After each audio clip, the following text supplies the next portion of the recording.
انا عارف ان الشارع الاهلاوي اليومين دول المزاج مش هتلاقيه احسن حاجه، المود مش هتلاقيه احسن حاجه، ولكن السؤال المنطقي اللي احنا لازم نساله هو احنا وصلنا ليه ان احنا نوصل ان المزاج العام عندنا مش كويس؟ اولا لان احنا علينا سقف الطموح جدا جدا جدا.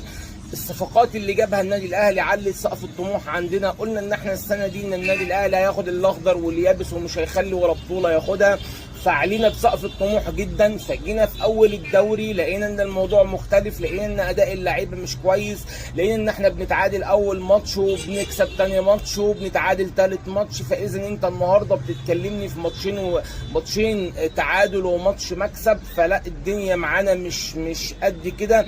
ولكن تعال نفكر عقلانيا ومنطقيا. هل النادي الاهلي في طبيعته الاداريه ان هو لما يجيب مدير فني بيغيروا بعد 3 4 5 ماتشات؟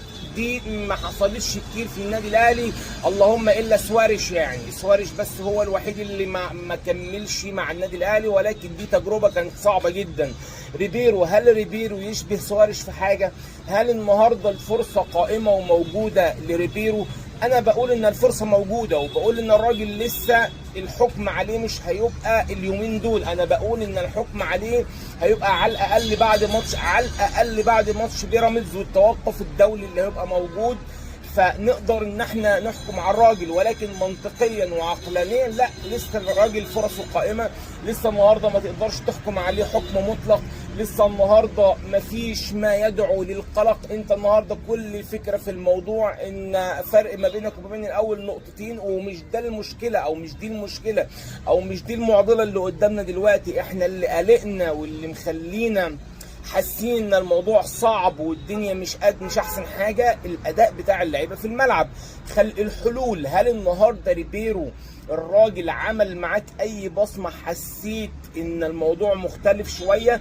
دفاعيا لا، ما حصلش كده. احنا لسه مهددين بالكور العرضيه، لسه مهددين بالكور اللي بتتعمل من العمق. ولكن لو هتكلمني على هجوميا، لا هجوميا تحس ان هو ليه بصمه. يعني لا، مركزيه اللعيبه اللي احنا بنشوفها دي شغل مدير فني. ان انت النهارده يغير من اماكن اللعيبه، واحمد سيد زيزو ينزل يستلم من نص الملعب بدل ما يستلم من على الطرف، ويبدل ما بينه وما بين تريزيجيه. فلا، النهارده في شغل مدير فني شايفينه في الشق الهجومي. اما بالمستوى او يعني نتكلم على الشق الدفاعي، لا الشق الدفاعي لا، ما فيش اي حاجه. ما يعني النادي الاهلي لقك في الدفاع، اي هجمه مرتده بتخوفك، اي كره ركنيه بتشغلك، اي كره عرضيه لا بتخليك انت ممكن تقول ان الكره دي ممكن تيجي جون بمنتهى السهوله.